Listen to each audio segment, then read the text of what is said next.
സത്യം പറഞ്ഞു കഴിഞ്ഞാൽ ഈ ടിക്കറ്റ് കോൾഡ് പ്ലേ ഇന്ത്യയിൽ വരുന്നുണ്ട്, തായ്ലാൻഡിൽ വരുന്നുണ്ട് പറയുമ്പോഴാണ് കോൾഡ് പ്ലേ എന്താണെന്ന് ഞാൻ അറിയണത്.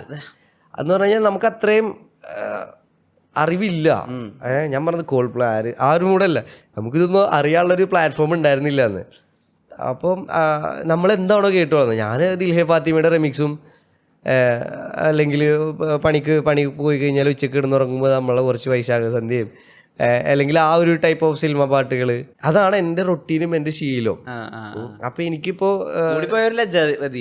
അതെ ഡിഗ്രി പട്ടാളം ചില്ലിക്കാണെങ്കിൽ അപ്പോൾ പക്ഷെ ഞാൻ ഹിപ്പോപ്പും കേൾക്കും, അത് എൻ്റെ വേറെ തലം. അപ്പം ഓരോരുത്തർക്ക് ജനിച്ചു വളർന്നുമ്പോൾ ഏറ്റവും കൂടുതൽ കേട്ടത് എന്താണ്, അത് മൈൻഡിൽ നിൽക്കും. അപ്പം ഇവരെ സംബന്ധിച്ചിടത്തോളം ഇപ്പം അതൊക്കെ പെട്ടെന്നൊരു മാറ്റം വരികയാണ്.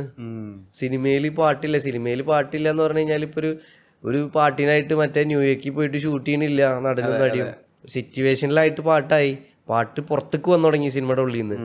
അപ്പോൾ ഇവർ കേട്ട് ശീലിച്ച ഒരു സാധനങ്ങളല്ല ഇപ്പോൾ കേൾക്കുന്നത്, ഇപ്പോൾ ടട്ട പറഞ്ഞുള്ള സാധനങ്ങളാണ് കേൾക്കുന്നത്. അപ്പോൾ അവർക്കത് ആക്സെപ്റ്റ് ചെയ്യാനുള്ളൊരു ബുദ്ധിമുട്ടുണ്ട്. അത് ഭയങ്കര ജഡ്ജ്മെന്റലായിട്ടാണ് അവർ കാണുന്നത്. അങ്ങനെ ഒരു പ്രശ്നമുണ്ട്. ഞാൻ മൊബൈൽ കട ഇടില്ല, ഗൾഫ് പോവില്ല എന്ന് തീരുമാനിച്ച മലബാറുകാരൻ എപ്പോഴാണ് ഉണ്ടായത്? ഇല്ല, എനിക്ക് തോന്നുന്നത് ഗൾഫിൽ പോകാനൊന്നും അങ്ങനെ മുന്നേ ഉണ്ടായിരുന്നില്ല, ആഗ്രഹം ഉണ്ടായിരുന്നില്ല. കാരണം വാപ്പ അങ്ങനെ ഗൾഫിൽ പോവാ, വാപ്പ നാട്ടിൽ നിൽക്കുക, ഉള്ളതാണെങ്കിലും നാട്ടിൽ നിൽക്കുക എന്നുള്ളൊരു മൂഡ് പിടിച്ചിരിക്കുന്ന ഒരു മനുഷ്യനാണ്. അപ്പോൾ എനിക്കും അങ്ങനെ ഗൾഫിൽ പോയിട്ട് ആക്കണം എന്നുണ്ടായിരുന്നില്ല. പക്ഷെ ഒരു ടൈമിലൊക്കെ ഗൾഫ് എന്നുള്ളൊരു ഇതൊക്കെ ഉണ്ടായിരുന്നു. പിന്നെയാണ് നമുക്കിങ്ങനെ, പക്ഷെ അതിനേക്കാളൊക്കെ കൂടുതൽ എനിക്ക് മ്യൂസിക് പ്രൊഡക്ഷൻ അല്ലെങ്കിൽ ഫാഷൻ എന്നുള്ളൊരു തോട്ട് ഭയങ്കരമായിട്ട് കിടപ്പുണ്ടായിരുന്നു. ഒരു 7th തൊട്ടിട്ടേ ഫാഷൻ ചെയ്യണം, അതിന് റിലേറ്റഡ് ആയിട്ട് എന്താണ് പഠിക്കേണ്ടതെന്ന് അറിയില്ല, പക്ഷേ എനിക്ക് ഫാഷൻ ഡിസൈനർ ആവണം. പിന്നെ കാണുന്നത് ചോക്ലേറ്റിലെ ജയസൂര്യ ചേട്ടനെയാണ്. അപ്പൊ ഇതൊക്കെയാണ് നമ്മുടെ റെഫറൻസ് ഫാഷൻ ഡിസൈൻ. ഇല്ല, എനിക്കിപ്പോഴും ഓർമ്മ പറയണം. അല്ല, നിങ്ങളായിരുന്നു നിങ്ങളുടെ നാട്ടിലൊക്കെ ഈ പുതിയ ഫാഷൻ ഇറക്കണ മെയിൻ? ഇതാ മറ്റേ നമ്മളന്ന് എനിക്ക് പാകമുള്ള ടീഷർട്ട് പോലും കിട്ടൂലല്ലോ അന്ന്. നല്ല ട്രെൻഡിങ് ഇറങ്ങണ സാധനം നമുക്ക് പാകം ഉണ്ടാവില്ല അന്ന്, വളരെ ചെറുതല്ലേ.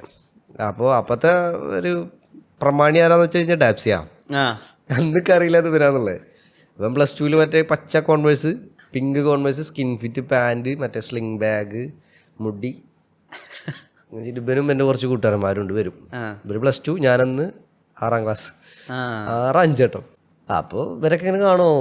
അന്ന് ആ ഒരു ടൈമിലാണ് മറ്റേ മെൻസിനായിട്ട് ഷോപ്പുകൾ വന്നു തുടങ്ങുന്നത്. അപ്പോൾ അത് ഭയങ്കരമായിട്ട് അടിപൊളിയായിരുന്നു ആ ഒരു സമയം. പക്ഷെ ആ ഒരു തുടങ്ങുന്ന സമയം നമുക്കൊന്നും ട്രെൻഡ് സെറ്റർ ഒന്നും ആവാൻ പറ്റാത്ത, നോക്കി നിൽക്കുക, പൈസ ഇല്ല, ശരീരമില്ല. അവരൊക്കെ എന്ന് പറഞ്ഞു കഴിഞ്ഞാൽ ആ ഒരു സമയത്ത് അന്നൊക്കെ പണിക്ക് പോയിട്ട് തന്നെ നല്ല ഔട്ട്ഫിറ്റ്സും കാര്യങ്ങളും ഒക്കെ മാക്സിമം ആ ഒരു അങ്ങനെയൊക്കെയാണ് തുടങ്ങുന്നത്. ഒരു ബെറ്റർ സ്റ്റൈലൊക്കെ കൊണ്ടുവരാം. പടത്തിലത്തെ റെഫറൻസ് ഒക്കെ വളരെ കുറവാണ്. പടത്തിലത്തെ റെഫറൻസ് ചോക്ലേറ്റ് ഇറങ്ങിയിട്ട് ഇങ്ങനെ വെച്ചാൽ അത് നമ്മൾ കൂടുതലും ഇങ്ങനെ നാട്ടിലിറങ്ങുന്ന ട്രെൻഡ്, അതിന്റെ ഏറ്റവും ടോപ്പ് നോച്ച് പരിപാടി പിടിക്കാൻ നോക്കുക എന്നുള്ളതായിരുന്നു സ്റ്റാർട്ടിങ് ഒരു സ്പാർക്കൊക്കെ. പിന്നെ ഒരു 7th ഒക്കെ എത്തിയപ്പോഴാണ് ഇങ്ങനെ ഒരു കോഴ്സ് ഉണ്ട്. പിന്നെ ഒരു 9ാം ക്ലാസ് എത്തിയപ്പോൾ ഒരു മ്യൂസിക്കിലോട്ടൊരു ചായ്വ് വന്നു.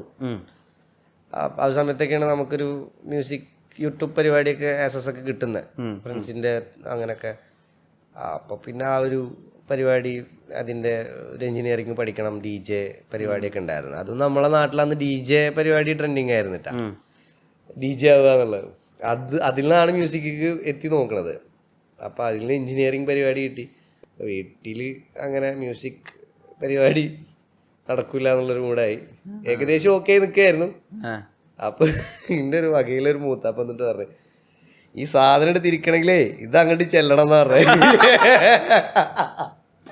അതോടെ നോ DJ. ഞാനൊരുവിധം ഇത് എന്താ പറയാ പറഞ്ഞ് മനസ്സിലാക്കി കൊണ്ടുവന്ന് ഇങ്ങനെ എത്തിക്കരുത്. ഇപ്പോഴും ആളുകൾക്ക് വലിയ രീതിയിൽ ഒരു പൊതുസമൂഹത്തിൽ തന്നെ അങ്ങനെ ഒരു അബദ്ധധാരണയോ അല്ലെങ്കിൽ ഒരു ധാരണയുണ്ട്. അതായത് റാപ്പേഴ്സ്, പെർഫോമേഴ്സ്, DJകൾ അവർ ഡ്രഗ്സിലധികം റിലേ ചെയ്യുന്നുണ്ട്. ഡ്രഗ്സാണ് ഇവരുടെ ഈ ഒരു ശരീരത്തിൻ്റെ ആവേശത്തിൻ്റെ കാരണം ഒരു ഭയങ്കരമായൊരു ധാരണയുണ്ട്. അത് ഉടനെ മാറുമെന്ന് എനിക്കറിയില്ല. അത് മാറണം എന്നുള്ളതൊരു വാശി പിടിക്കാതിരിക്കുക എന്നുള്ളതാണ്. ഇപ്പം ഈ പറഞ്ഞ പോലെ എന്താ അതിന് പറയാ, അതിനൊരു ഉത്തരം ഇല്ല എന്നുള്ളതാണ്. കാരണം ഇതൊന്നും ഇല്ലാണ്ട് പണിയെടുക്കണവരുണ്ട്. പിന്നെ ഇതൊക്കെ ഉണ്ടായിട്ട് പണിയെടുക്കുന്നവരുണ്ട്. ഒരു മദ്യപാനിയുടെ അല്ലെങ്കിൽ ഒരു കുറ്റകൃത്യൻ്റെ മകൻ ഒരു എന്താ പറയുക ഒരു ഡോക്ടറാവുന്നുണ്ട്, ഒരു ഡോക്ടറിൻ്റെ മകൻ ഒരു കുറ്റകൃത്യനാവുന്നുണ്ട്.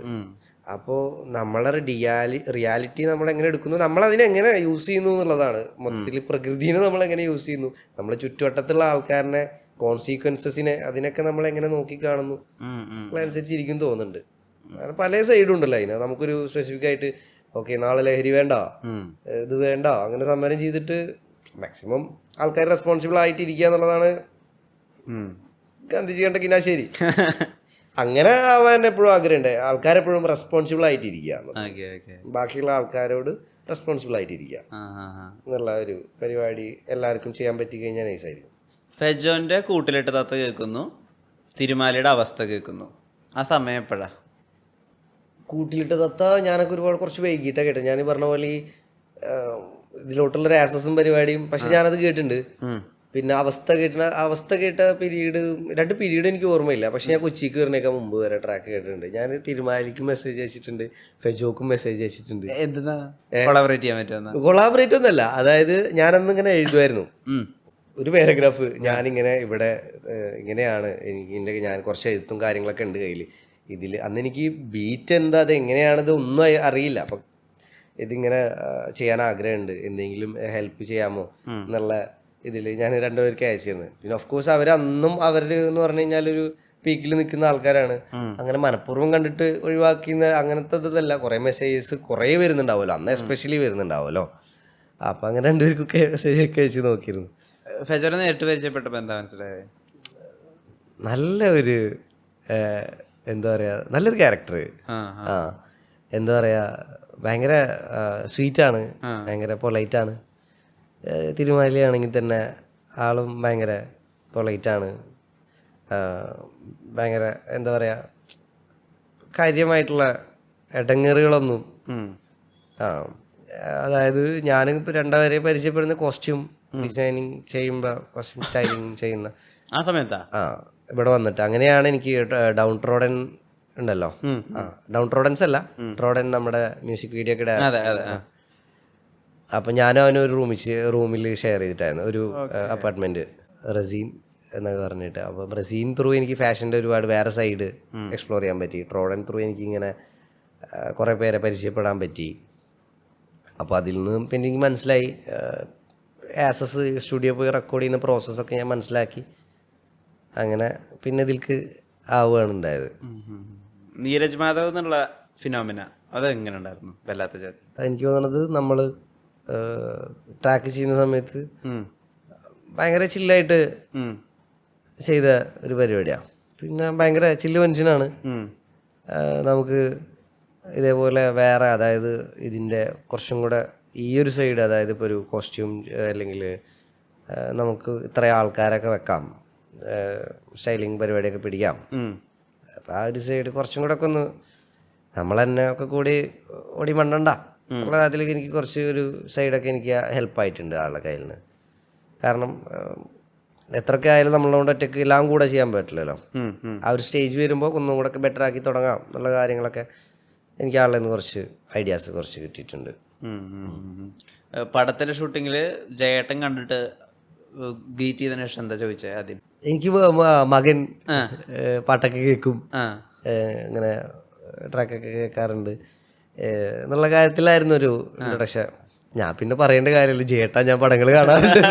ഓഫ് കോഴ്സ് നമ്മളെ ബാല്യം അവരിലൊക്കെ കൂടെ ആയിരുന്നല്ലോ. പിന്നെ ആ ചേട്ടൻ മകനായിട്ട് വന്നു, പരിചയപ്പെടുത്തി.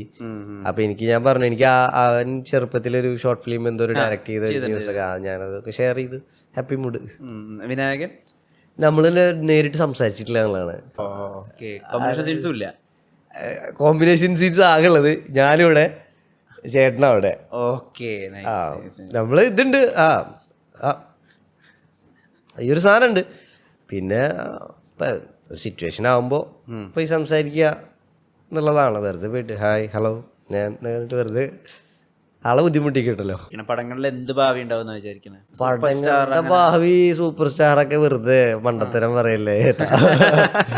എന്താന്ന് വെച്ച് കഴിഞ്ഞാൽ അതിന് ഒരു ലിമിറ്റേഷൻസ് ഉണ്ടല്ലോ, നമ്മുടെ ജനറ്റിക് പരമായിട്ടുള്ള നമ്മുടെ അപ്പിയറൻസിലും ഇതിനൊക്കെ ഇവിടെ നിന്നല്ല മൊത്തത്തിൽ സ്റ്റിയറോ ടൈപ്പ് ഉണ്ടല്ലോ. പിന്നെ പടം എന്ന് പറഞ്ഞത് എന്റർടൈൻമെന്റ് ആണല്ലോ, അതിന് നമ്മൾ പിന്നെ വാശി പിടിക്കുകയും ചെയ്യരുതല്ലോ. അപ്പോൾ ഇപ്പോൾ ഓരോന്നിനും ഓരോ പരിപാടി ഉണ്ട്. അപ്പോൾ നമുക്ക് സൂപ്പർ സ്റ്റാർ ആവണം അങ്ങനെ ഒന്നുമില്ല. നല്ല ക്യാരക്ടേഴ്സ്, ഇൻട്രസ്റ്റിംഗ് ക്യാരക്ടേഴ്സ് ചെയ്യാം എന്നുള്ളത് ഇപ്പോൾ ഒരു ക്രേസ് അല്ലെങ്കിൽ ഇഷ്ടപ്പെട്ടിട്ടുണ്ട് പടം. കുഴപ്പമില്ല. അപ്പോൾ ഇതേപോലെ ഇൻട്രസ്റ്റിംഗ് ക്യാരക്ടേഴ്സൊക്കെ നോക്കിയെടുത്ത് ചെയ്യാം എന്നുള്ളൊരു ഐഡിയ ഒക്കെ അല്ലെങ്കിൽ ഒരു ഇതൊക്കെ ഉണ്ട്. ഈ പെർഫോം ചെയ്യുന്ന സമയത്ത് ജോർജിയയിലൊക്കെ പെർഫോം ചെയ്യുമ്പോൾ ആളുകൾ കയ്യിൽ ഇങ്ങനെ എടുത്തുകൊണ്ട് പോവുകയാണ്, മൊത്തം ബോഡീനെ ആളുകൾ കൈകളിൽ എടുത്തുകൊണ്ട് പോയിട്ട് തിരിച്ചു കൊണ്ടുവയ്ക്കുകയാണ്. അതെ ജോർജിയത്തെ അതായിരുന്നു. അപ്പോൾ അതൊക്കെ എന്ന് പറഞ്ഞാൽ നമ്മൾ പുറത്തെ ഷോയിലൊക്കെ കണ്ടിട്ടുള്ളൂ അങ്ങനെ.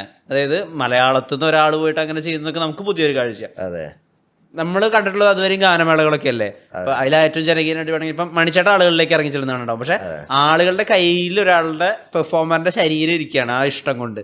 ഒരു ഭയങ്കര ഔട്ട് ഓഫ് ബോഡി എക്സ്പീരിയൻസ് പോലത്തെ ഒരു പരിപാടിയല്ലേ. ഉറപ്പായിട്ടും. അതാ ഞാൻ പറഞ്ഞത്, ഇതിൻ്റെ ഒരു രസമുള്ളൊരു സൈഡ് എന്ന് പറഞ്ഞു കഴിഞ്ഞാൽ ഇതിന് കറക്റ്റ് ഒരു റാപ്പ് കൾച്ചർ, അതിൻ്റെ ഒരു വേറെ സൈഡ് ഉണ്ട്. ഇതേപോലെ ഭംഗിയായിട്ട് ക്ലബിലൊക്കെ പെർഫോം ചെയ്യുന്ന സമയത്ത് എല്ലാവരും ഹാപ്പി ആയിരിക്കും, എല്ലാവരും ചില്ലായിരിക്കും. And they are paying for our concert.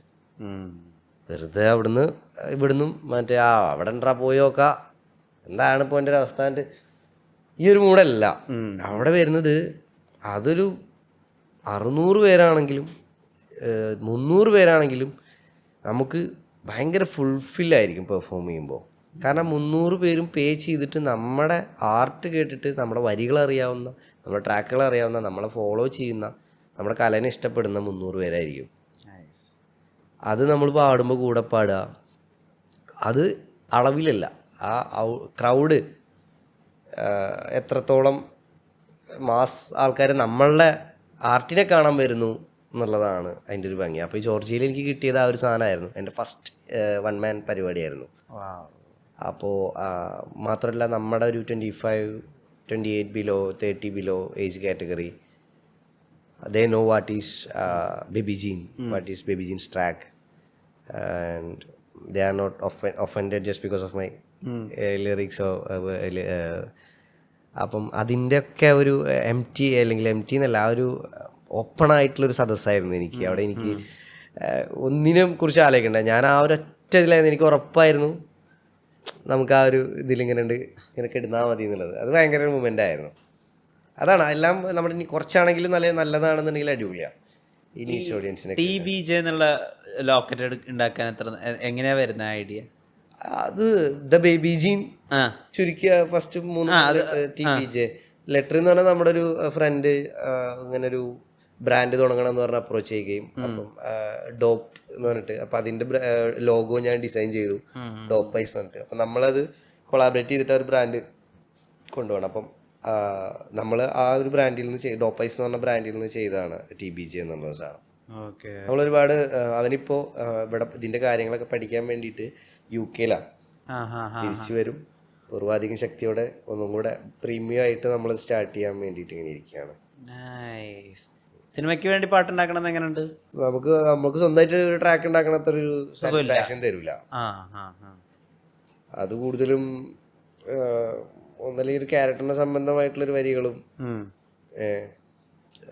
വരുന്നടാ എന്നൊക്കെ, അല്ലെങ്കിൽ അപ്പോൾ എന്നെ സംബന്ധിച്ചിടത്തോളം എനിക്ക് സെൽഫായിട്ട് ട്രാക്ക് ഉണ്ടാക്കണത് ഇഷ്ടം. പക്ഷെ മലയാള സിനിമയിൽ ട്രാക്ക് ചെയ്യാൻ പറ്റി അതിന് ഭാഗ്യം ഉണ്ടാവുക, റെക്കഗ്നീഷൻ കിട്ടുക, അതിൽ നിന്ന് പൈസ കിട്ടുക, സമ്പാദിക്കാൻ പറ്റുക, ഇതൊക്കെ പുതിയ കാര്യമാണ് ഫ്രം ദിസ് ജോൺറെ. അപ്പം അതിനൊക്കെ ഭയങ്കര ഞാൻ ഗ്രേറ്റ്ഫുള്ളാണ്.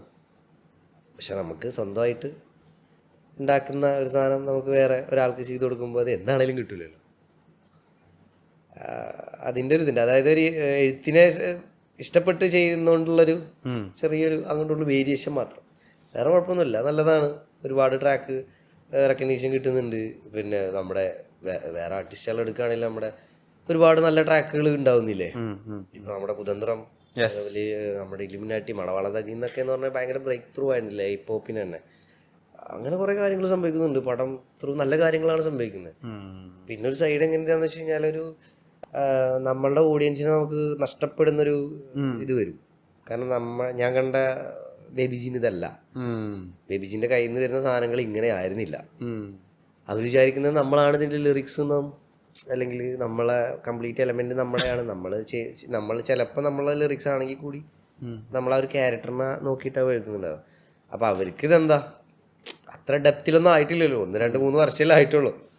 അതിൻ്റെ ഒരു ഇതുണ്ട്. അന്ന് ഫോണിലൂടെയൊക്കെ കരഞ്ഞു വിളിച്ചിരുന്ന അമ്മ ഇപ്പൊ ഹാപ്പി അല്ലേ? പിന്നെ മണി ടോക്സ്. പണം ഉണ്ടാവട്ടെ. അതിനേക്കാളൊക്കെ അപ്പുറത്ത് ബേബിജി എന്നുള്ള ആർട്ടിസ്റ്റിന് ഒരു യുണീക്നെസ് ഉണ്ട്. ലുക്സിലായാലും ശരി, വരികളിലായാലും ശരി, വരികളിൽ പറയുന്ന ഈ എല്ലാം തുറന്നു പറയാനുള്ള ഒരു ഒരു രസമുണ്ട്, ഒരു ക്വർക്കിനെസ് ഉണ്ട് ബേബിജിന്. അതെന്തായാലും തുടർന്ന് പോട്ടെ. ഉറപ്പായിട്ടും. Thank you.